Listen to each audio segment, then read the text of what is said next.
Welcome to Heroes First Podcast, sponsored by Fund the First, the nation's leading verified crowdfunding platform for first responders, military, and medical professionals. And now, your host, broadcasting from Long Island, New York, Robert Garland.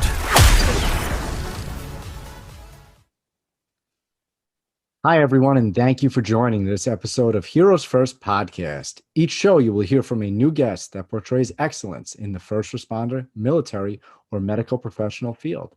If you are an active or retired member of the service, or even a family member or a friend, then this show is for you. Our podcast is also proud partners with the Everyday Heroes Podcast Network and the Law Enforcement Today Podcast Network. I would like to present to you our guest for episode 22 of this podcast series, Anthony McNeil. Anthony, how are you, sir? I'm doing good, Robert. How are you, man? I'm doing great. You know, proud partner of your network, the Everyday Heroes Podcast Network. Look at that. Yeah, glad to have you as part of the network. Glad to have you with us. It's really cool, you know, especially when you presented the idea. But before we get into that, I just want to backtrack. You know, I love talking about how we connected, how I connect with new people and all that kind of stuff. And I believe with you, I just sent you a cold message on Instagram. Yeah. Yep. Yeah. You reached out to me, and I had you on for an episode, and we've just been kicking it ever since, man. It's been probably about 7-8 months now. It's been a while. Yeah. It has been a while. Time flies when you're having fun or when you're staying busy. Yeah, tell me about it. Yeah, you're definitely staying busy, that's for sure. Yeah, that's just it seems like I'm busier now that I'm retired than when I was working. Yeah. I'm not looking forward to that then. It's all good though. I still rather be retired than working. That's good. That is good. So let's backtrack for a second. Let's talk about your career in law enforcement. So where did you start in your career? Oh man, I started in 1992 with the city of Southfield. Well, actually, I spent my entire career there. It's funny because I've never, when I got started in police work, I had no intentions on ever getting involved in this profession. It was never, the thought never crossed my mind. I had played college football for a year. I tore my knee up and I ended up going back home, and I was kind of in limbo, didn't know what I wanted to do.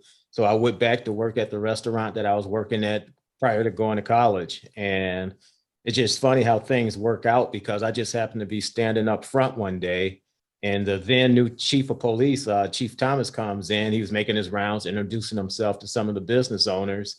And I just happened to be standing up front when he came in. And, while he's waiting on the owner to come up, he goes, "Have you ever thought about being a cop?" And my first thought was, no. But everybody that knows me knows that I've always wanted to start a business. And back then, I didn't have the money, the resources, the credit, or anything to do that. So when he mentioned that to me, I was like, oh man, that's how I can get the money I need to start the business. And I ended up going, I tested for the cadet program and finished number 3 on the list. And 6 months later, I was in the academy. Wow. So you don't regret that, right? No, not at all. No. And as a matter of fact, I ended up leaving the department in 95, I believe it was, because I did start the business. Once I saved up the money, I did start a business. I ended up buying a janitorial franchise, which I still have today. And wow. And I was gone from the department for about 15 months, something like that. And the chief called me one day and said, "Hey, I would like for you to come back to work." And I ended up going back and put my 20 years in, and I retired in 2013. Wow, good for you. Good for you. So that area where you were, what kind of what are the crime rates? What kind of things did you normally deal with? Were you a PO? Did you advance in your career? What did you do? Oh man, I worked in Southfield, which is 27 square miles, and it's northern suburbs of Detroit. We actually border Detroit. For anybody that's an Eminem fan, 8 Mile, that's the street we bordered. Yeah. Movie was on the other day. I love that movie. Yeah. So we stayed busy. And it's funny because when I started, we were a 160-man department. And at the time, we were averaging maybe 50, 60,000 runs. When I left in 2013, we were down to, I want to say it was 110,000. I'm sorry, yeah, 110,000 people and averaging almost 120,000 runs. Oh my goodness. Yeah, it was crazy, but it was a fun career. I started out in patrol, which I actually absolutely loved. I did patrol for a few years. Then I ended up going to the detective bureau. I worked in the detective bureau for 3 or 4 years, and I worked commercial property crimes, which was a lot of fun. And then I ended up going back to patrol, um, which, like I said, I that was my place. I really enjoyed patrol, and I was an FTO. I ended up becoming a negotiator on the CERT team, the SWAT team, and then my last 5 years of my career, I ended up spending inside working the front desk, which I absolutely hated. And the story behind that is back in '92 when I first started. My wife and I got married shortly afterwards, and I was working afternoons, I believe, at the time. And for a week after we got back from our honeymoon, I was having these just severe stomach aches. So I end up going to the hospital one night, and a fight breaks out while I'm in the ER waiting to see the doctor. And I'm in the middle of this fight, and I'm throwing up all over everybody and everything. Well, they finally get me back to see the doctor, and they tell me that you have gas. Go home, drink some prune juice, you'll be fine. Oh my Well, three goodness. days later, they were rushing me to the hospital, and they didn't think I was going to make it through the night. Holy Yeah, shit. they ended up doing exploratory surgery, and when they cut me open, they found that gangrene had set into 3 feet of my intestines. And at the What? time, yeah, they didn't know what caused it at the time. So they just chalked it up as some type of blockage. And then again in 2008, I got sick again. We were on vacation, and I was loading up the car, and I walked up a few flights of stairs, and I was just pouring with sweat. My wife, who's a nurse, she thought maybe I was having a heart attack because I was sweating so much. But it turns out, we flew back home. I actually went to work the next night, and during my whole entire shift, my leg was just absolutely killing me, and I did not know why. So I was having a hard time breathing also. And I thought maybe I had bronchitis, believe it or not. So I ended up going to the doctor, and he goes, "No, you don't have bronchitis."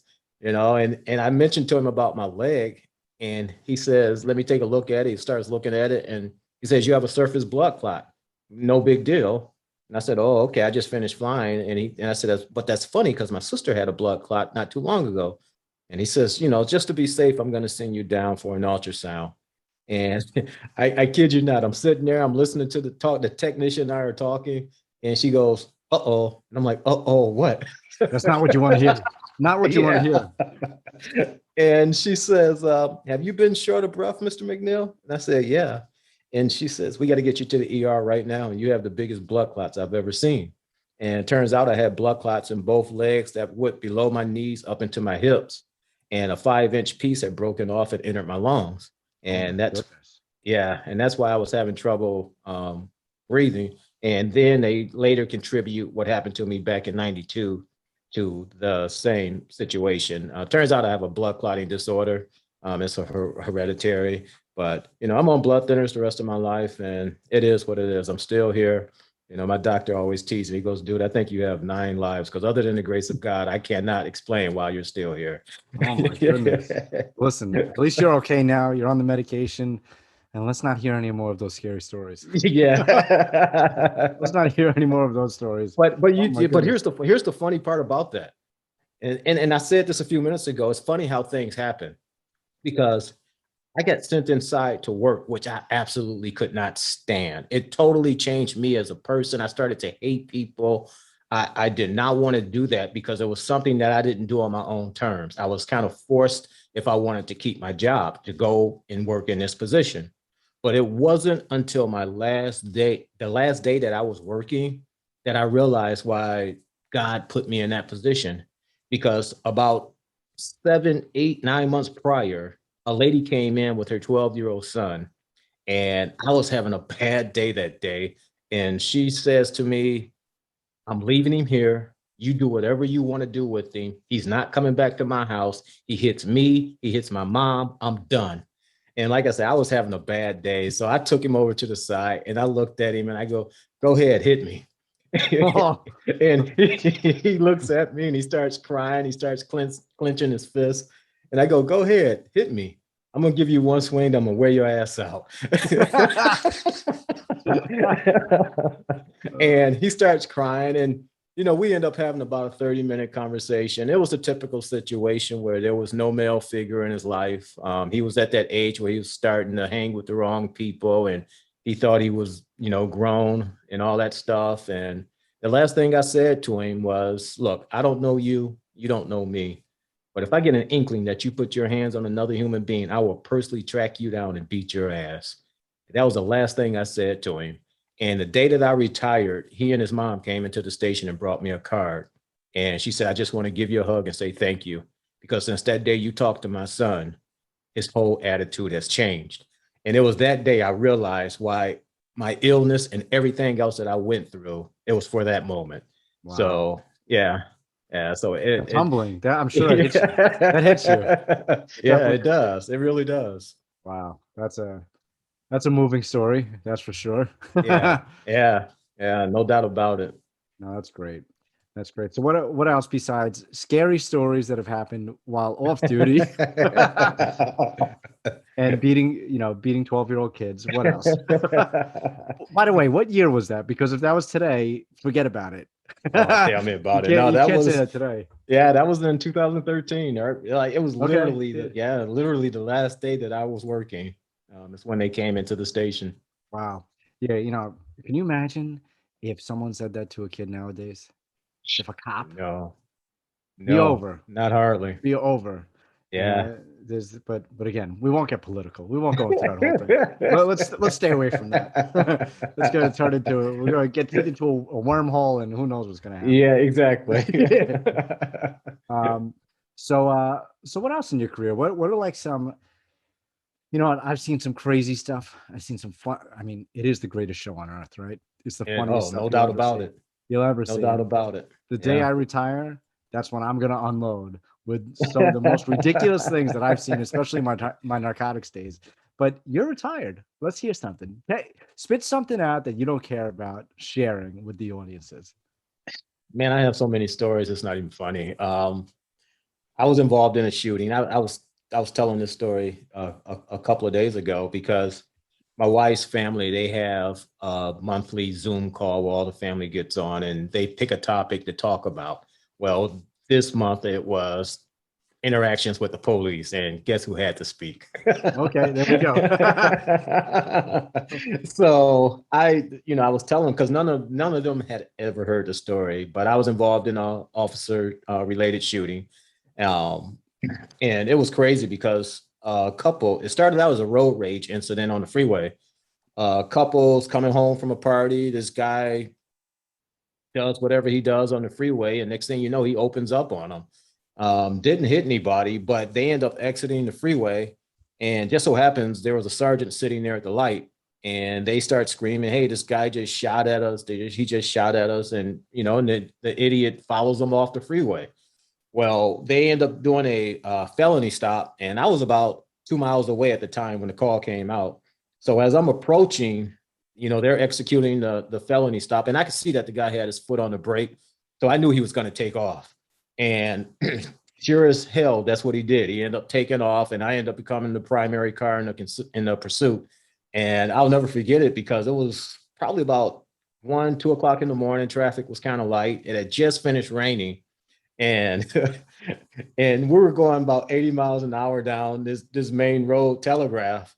And for whatever reason, after about 2 miles in the pursuit, he went from 80 to 40. I don't know why, but he just dropped his speed all of a sudden. And when he did that, I made intentional contact with him, and he ended up spinning out and went into the median and my car, I was driving one of the smaller Novas or one of the smaller Chevys at the time. Mhm. And I ended up veering off and my car stalled, but I was directly across from his vehicle. And I could hear his engine starting to rev. And in my mind, I say, oh man, he's going to come and ram me. And sure as hell, that's what he comes off the median and that's what he's trying to do. So I jump out of the car and, I just start firing and I end up putting 3 through the windshield and I end up hitting him, I think twice. Well, the funny part about it was he ended up going northbound in the southbound lanes of traffic. And like I said, it had just finished raining. So all the other patrol cars, because we were going so fast, they all had to fall back because they couldn't see because of the spray. But they end up running into this guy as he's coming back southbound or northbound in the southbound lanes. They're heading southbound. He turns into a parking lot. And from there, they played ping pong with him, ramming into the light poles and everything. And they pull him out of the car and he's like, I've been shot. And they're like, bullshit, nobody shot you. Meanwhile, you did. Yeah. But it was funny because had that happened, I don't want to get into politics, but I was telling, my family, had that happened today, who knows where I would be, even though it was justified shooting, but man, I tell you a funny story that happened when I was working, but it wasn't on a run. And everybody thinks I'm crazy when I tell them this story, but it was a Sunday. It was Saturday night. Me and 2 other buddies, we had been running all night. So as we were going into Sunday morning, getting ready to wind down, we were working midnights, obviously, at the time. And we had this abandoned nursing home that we would go behind and park for a couple of hours to chill until it was time to go home. So we're sitting back there. It's about 6:30. The sun's starting to come up. And all of a sudden, all 3 of us just stopped talking. And one of my buddies go, did y'all just see that? And we're looking at each other like, yeah. And what we witnessed, now this place is empty. It was empty for years. Please say is this little old lady in this plaid dress walking through the building and she just disappeared. What? I kid you not. Now here's the kicker part, Robert. That night, the following night, Sunday night, we go into work. Our buddy Sam did not work Saturday. Sam says, hey guys, listen, I've been working all day long at the house. Can you guys cover for me for a few hours? I'm going to go over to the nursing home. So we said, sure. So it was crazy that night. We're running all night. Sam goes and does his thing. The next morning, we all go to breakfast. Sam comes in and he's quiet. And we're looking at him like, what's wrong with you? And he goes, man, y'all gonna think I'm crazy. It's like, what's wrong? He goes, I was over at the nursing home last night and I thought I was dreaming, but I woke up and there was this little old lady in this plaid dress standing in front of the car. And all of a sudden she just flew over the top of the car. Shut up. I kid you not. And you guys didn't discuss anything? We did not discuss him. No. Wow. No. Yeah, I believe in that stuff. That stuff I believe in. But you don't want to hear my theories on what I think. I say, man, I got so many stories. Funny, I love that. Sad, you name it. Yeah. That's awesome. Listen, I mean, the paranormal, we don't know what it is. Yeah. We don't know. We don't know if it's life after death. We don't know if it's a parallel dimension. We don't know what it is. Right. So it's a fun topic to talk about because everyone has had an experience. Yep. Everyone. Yep. Every single person. And if people say they haven't, they're lying. Exactly. They're lying and you know what? I tell you another funny part of that story. Just down the street from that nursing home is a cemetery that had been there for almost 150 years. It had washed up the week prior. So some of those old graves had come, they were up out of the ground and open. So we didn't know. Yeah. And we're thinking, okay, well, maybe this lady came from there. We didn't know where she came from, but that's wild. I'm getting chills right now. I don't know if you can see it. Thinking about it. People say I'm crazy when I tell that story, but it really happened. You're not. It happened. I mean, I don't know if you've ever had this. Have you ever had a UFO run on the job? Never had a UFO, but I can tell you another crazy story. Go ahead. That numerous people witnessed. my partner and I get a call to an apartment complex. It's a high rise. This lady says something just went through her apartment. The windows are smashed out, furniture is knocked over, and it sounds like a train just went through her apartment. Dispatch confirms they can hear the noise on the phone, and it literally sounds like there's a tornado or something inside this lady's apartment. When we get there, neighbors are out in the hallway. We're all trying to figure out what this noise was. We open the lady's door. The windows are smashed out. Furniture's all destroyed. We don't know what happened. And we start talking to her, and she says that the fire department was out a couple of days ago because one of the light bulbs, red fluid started dripping from it. What? Yeah, red fluid. And so we checked with dispatch to confirm that the fire department was out there, and they confirmed it, but they could not find the source of what this fluid was. And we continued to talk to her, and we thought maybe, you know, pipes were starting to rattle in the building or something. And dispatch says no, when the FD was out there a couple of days ago, they checked for bust pipes. They did all of that. They found nothing. All the neighbors heard it. No one else's apartment was ransacked. And then she ended up telling us 2 floors up from her is the owner of the building was an older guy, had passed the week before. And he was a total a-hole. And everybody in the building hated him. And she thought that it was him coming back to haunt her. So, You know what? I don't think you should have your janitorial business. I don't think you should be doing podcasts. We need to form a Ghostbusters team. We need to do it. Let's do it. That sounds good to me, man. Let's do it. I'll be all over that. Let's do it in a heartbeat. If my wife listens to me, all she's going to do is she's going to roll her eyes right now. But that's great. You had 2 encounters like that. Yeah. That's 2 real encounters that you Yeah. can't explain. You know, that's Yep. pretty incredible. I wish I had encounters like that on the job. I wish I had one, and that's why I brought up the UFO thing. I had one UFO encounter, but it was like a citywide encounter, so it was a little different. It was you probably remember this. It was maybe like 2012. Let me think, 2011, 2012-ish. And all the guys made fun of me for this because I'm big into UFOs. Big into Okay. UFOs, you know, and especially with June 1st coming, they're disclosing everything. But you're gonna see it's gonna be all red line, the black line, and everything. Yeah. You're not gonna see everything. Is that when they're But- doing it June 1st? June 1st, yeah. Okay. Pentagon is releasing everything, but we get into that in a second. So the this radio run comes over the West Side Highway, lights in the sky. So thousands of people were lining up watching this, and you could pull it. I'm getting chills thinking about it. You could pull up the videos. All these lights were in the sky and doing like different formations and then Wow. shooting and far, and they were moving. It wasn't a drone, wasn't anything like that. And there weren't even many drones back then, you know, 2011, 2012, you know, Yeah. so it wasn't any of that. And they were doing a specific formations and then changing. And then eventually they just went off in the distance and disappeared.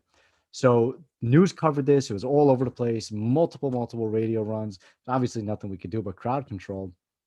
But the news comes out with the story saying that upstate there was a big party and balloons caused it. No, that was not balloons. No way in hell was that balloon. You know, you can pull up this video. I should, you know what? I wish I knew we were going to talk about this because I would have brought up the YouTube video to show right now. Well, But I tell you what, have you seen the documentary on Netflix? Oh man, I can't remember the guy's name, but he worked for the government and he now lives here in Michigan, as a matter of fact. And he's one of the few people that has actually come out and started talking about Area 51. He actually says that he worked on one of the alien ships. Really? Yes. It's on, I can't remember his name, but it's on It's on Netflix right now. Yes. Okay. And he talks about the movements that you just talked about.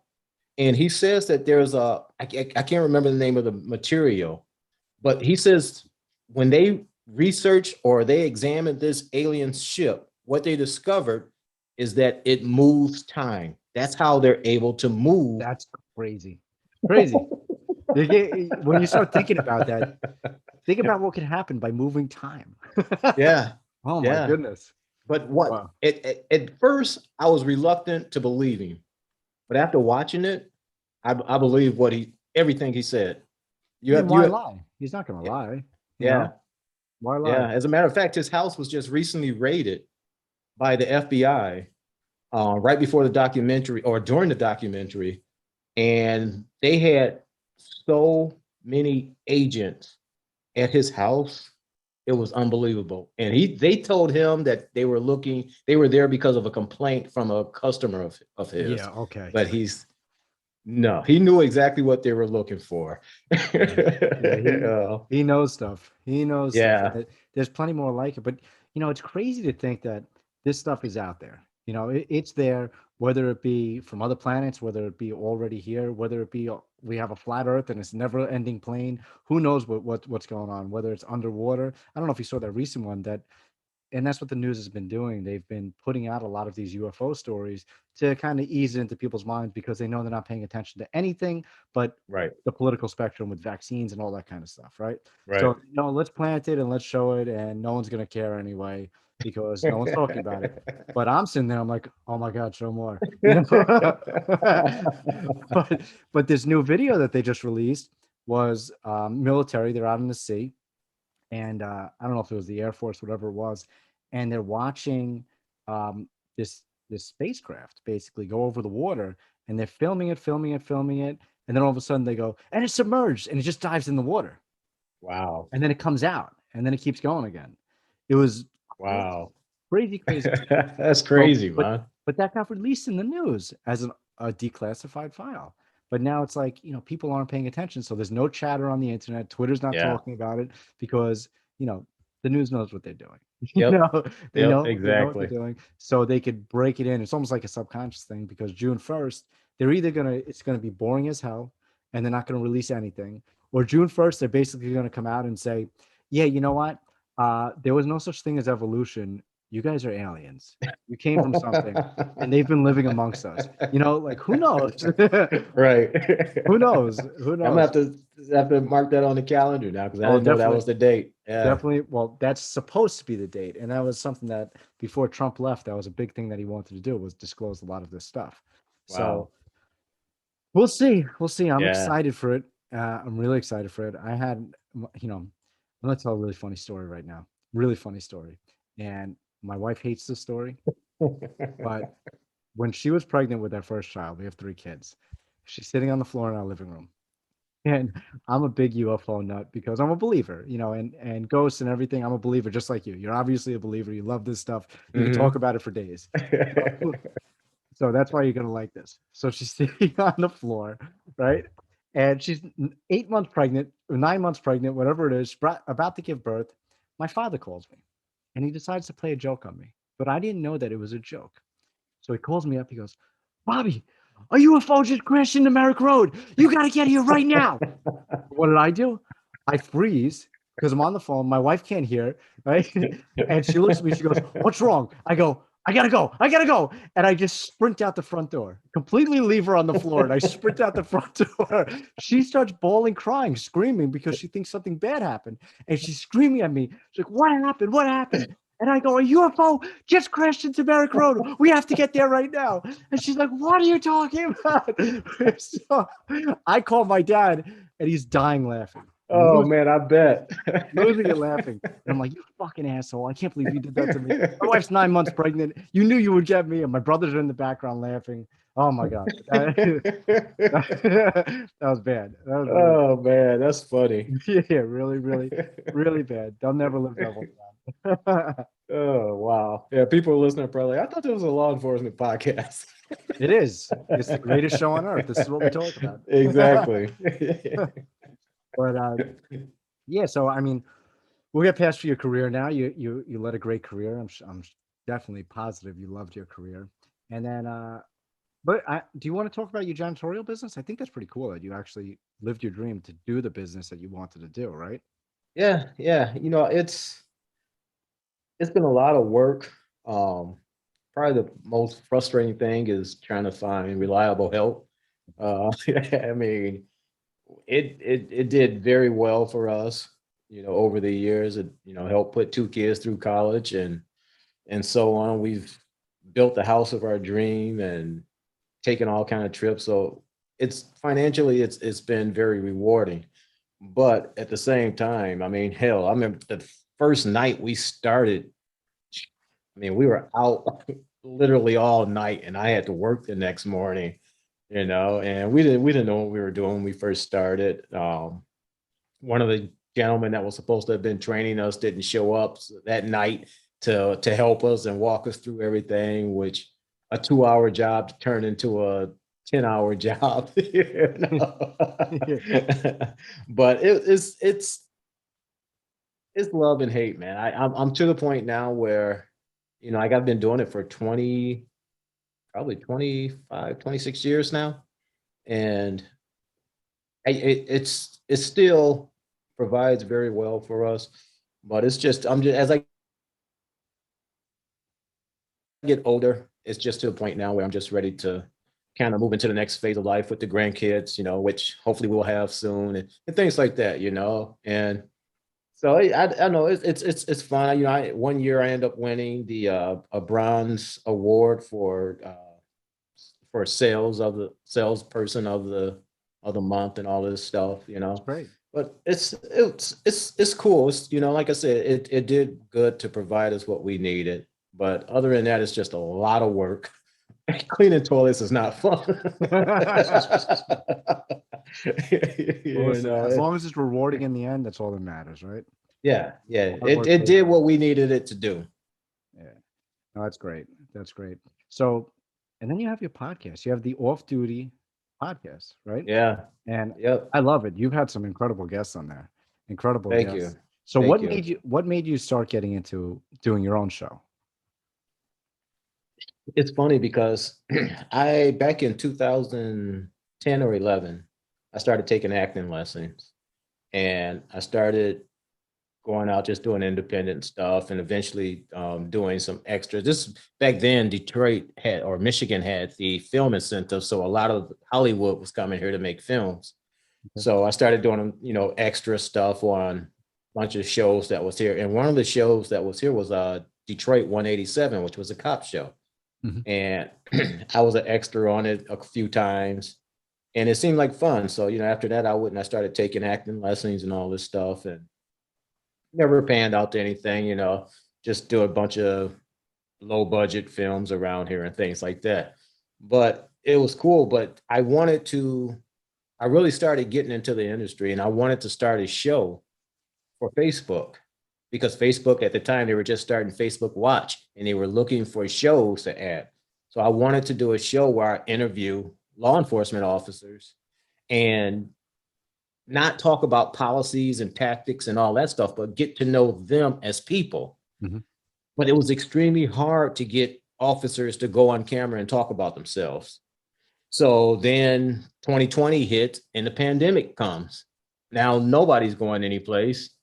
I happened to just start listening to podcasts, and I started getting into Instagram at the same time. And I started noticing all these quote Instagram cops and people that were putting themselves out there, humanizing the badge. And I said, hell, let me reach out to some of these people about getting on a podcast.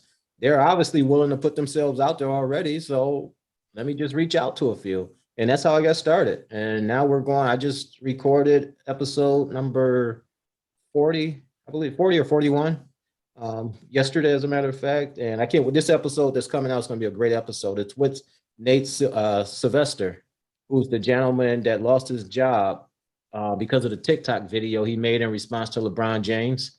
Oh, you got him on the show? Yeah. Wow. Okay. Yeah. That episode will be out. Well, I don't know when this episode of this recording will be out, but it'll be out soon. By the time this comes out, you'll be able to hear it. That's great. That's awesome. Yeah. You got him on the show. Too bad that the campaign they did wasn't on Fun the First. I mentioned that to him while we were talking. Yes, I told him about Fun the First while we were talking. But it was funny because he said he didn't even know that the GoFundMe was set up. Oh, really? See, that's the problem. That's the problem. Yeah, it was set up by a friend of his, because when he got suspended, he was suspended with no pay. Horrible. And he told me that the mayor of the city is still trying to get his job, she wants him fired. Uh, Yeah. it's ridiculous how times have Yep. changed. Oh my Yeah. goodness. Yep. Yeah. And I don't know if anyone's seen this video, but his video wasn't that bad. It was just simply him having fun and poking fun at LeBron James. There's That's way all it worse was, you know? way worse. Oh yeah.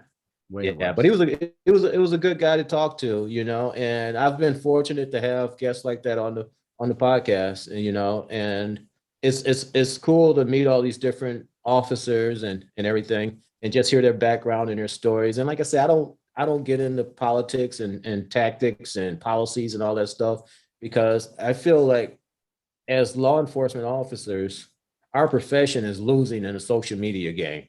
Mhm. Social media is destroying us, and we have people like this mayor who don't support officers getting on and being themselves. And that's all this guy was doing. He's just having fun, you know?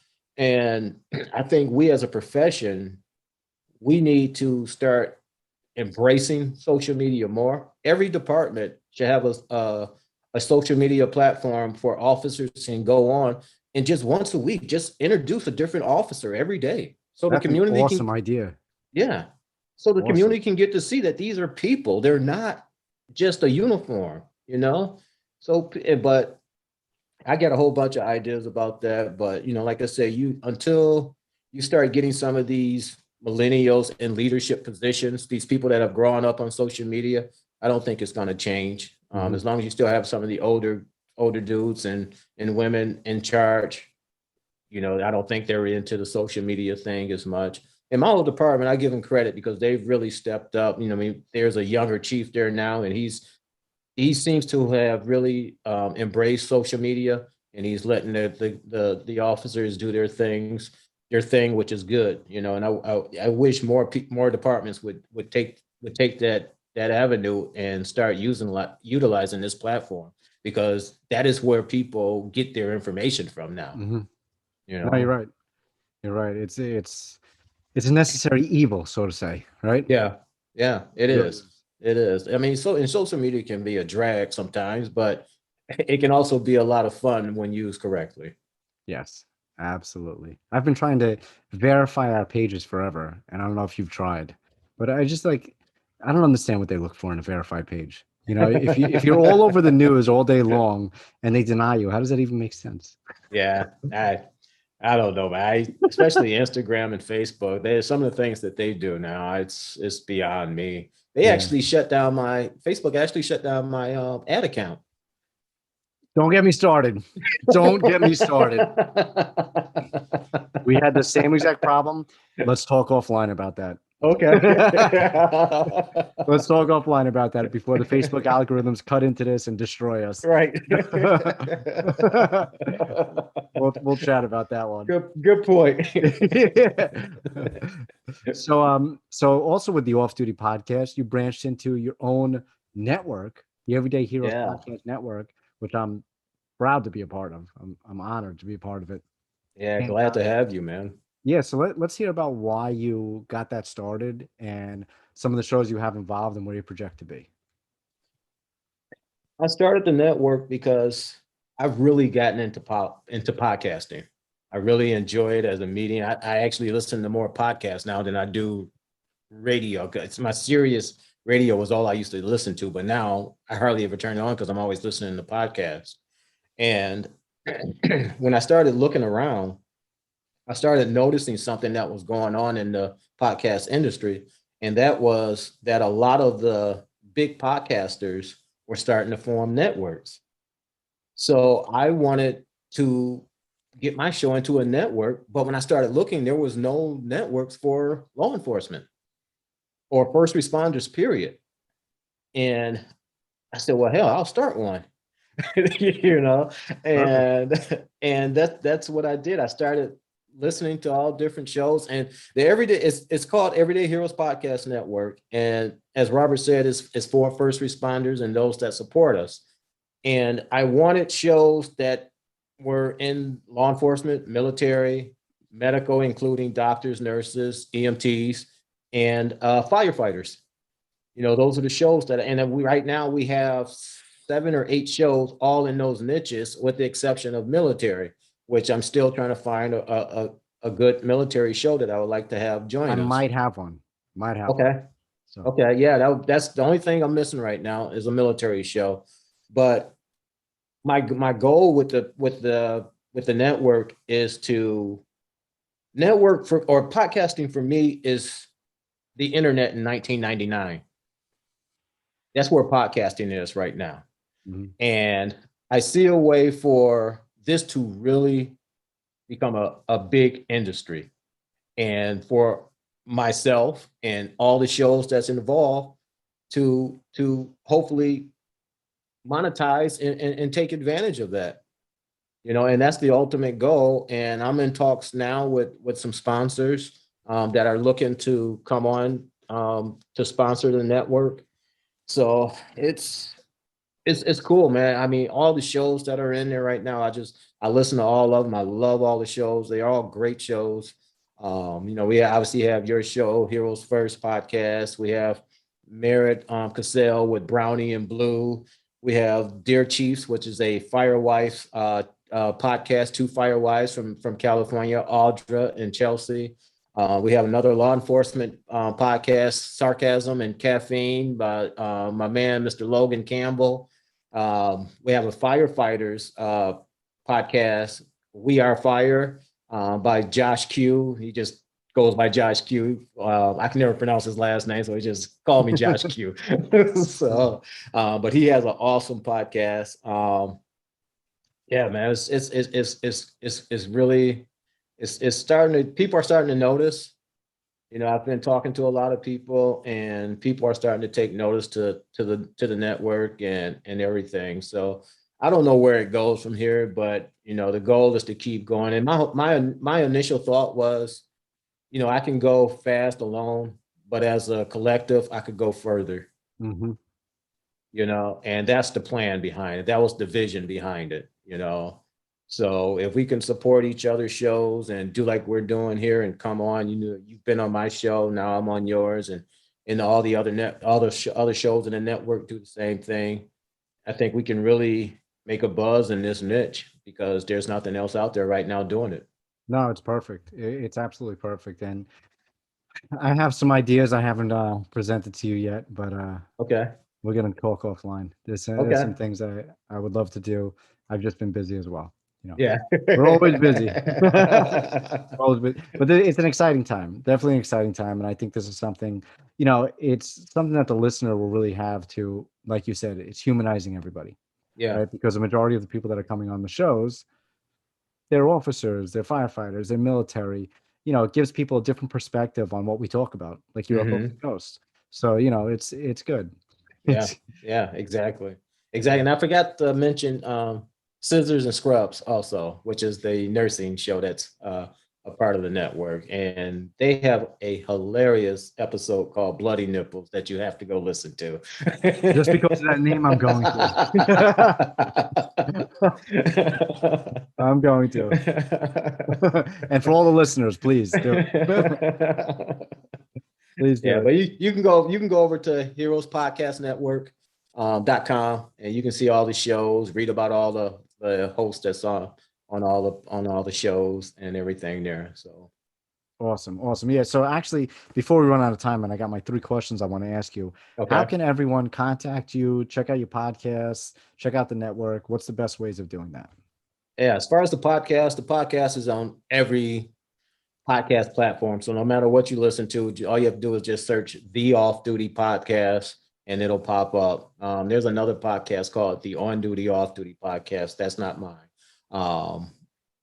There's also, you can just go to theoffduty.com and you can listen to all the episodes there also. That's the website. As far as social media, again, if you just go to the Off Duty Podcast, you can connect to all my socials there. My biggest social is Instagram, which is the Off Duty Podcast. Also, the Heroes Podcast Network is the .com. It's the website for the network itself. And also on Instagram, it's Heroes Podcast Network. So just go to my website, the Off Duty Podcast, and you can get to everything. Perfect. So I'm going to ask you 3 questions. Okay. It's just something I do part of the show. It's not like your questions, a little different. A little different. So one's fairly normal. Everything you've done in your career, thank you for your service, obviously, in law enforcement and business career. I love talking about business. That's something else that, I do a lot of mentoring and stuff like that. So we all know that business is a hard thing to do, and it's incredible to be able to form our own business and succeed in it. So with everything you've done in your life, the question I like to ask is, would you do it all again? Absolutely. Absolutely. Because I believe that we all have predetermined paths. And just like I was explaining about me being put in that position at the front desk that I didn't want to be in, I think there's a reason for everything that happens to us, whether it's good, bad, or otherwise. Sometimes we never know what that reason is. But yeah, absolutely. I'll do everything again. Awesome. So with everything being said also, and because this is the Heroes First podcast, what does a hero mean to you? A hero to me is someone who is willing to put others first and sacrifice him or herself to make sure that those other people are protected. And it doesn't have to be a first responder. It could be a father, it could be a mother, it could be brother, sister, it could be anyone. It's not thinking about yourself to protect someone else and whatever that protection may look like. If that's running into a burning fire to rescue someone, or, rescuing someone that's just been kidnapped, or saving your brother from the bully down the street. I mean, it's simply for me just someone that is willing to put others first and protect them and not think about themselves in the process. Perfect. Yeah. You can't really say it any better than that. So last question I'm going to ask before we end our show. And I want you to answer this, and I know you've listened to the show, so I think you know what question's coming. I want you to answer this with the first thing that pops into your mind. Okay. You're going to think for a second, but I want to hear whatever popped into your mind first. Okay. So, if you were to have one superpower, what would it be? X-ray vision. X-ray vision. Okay. So wait, are we talking about X-ray vision where you just see through clothes, or you can see through everything? See through everything. Okay. Yeah. I don't want to see through everything. Now, why? Why? Yeah. I don't know. I just think it'd be cool. That's a perfect answer. Okay. Yeah, no particular reason. It'll be just something that nobody else can do. Perfect. All right. It would have worked out with your ghost encounter. If you had that X-ray vision, you would have saw exactly what was going on. Yeah, exactly. Now, Tony, it's been an absolute pleasure to have you on the show. I think this is one of my most exciting shows that I've had, to be honest. We talked about a lot of fun things and had a great time. And for all of our listeners and everyone watching, thank you all for joining. And we'll see you all next time. Tony, thank you again. Thank you. Thank you so much, Rob. I appreciate it. Anytime. Take care. Yep, you too, man. You've been listening to the Heroes First podcast with Robert Garland. We hope you've gotten some useful and practical information from the show. Make sure to like, rate, share, and review. We'll be back soon, but in the meantime, make sure to visit funthefirst.com and follow us on social media at funthefirst. See you next time.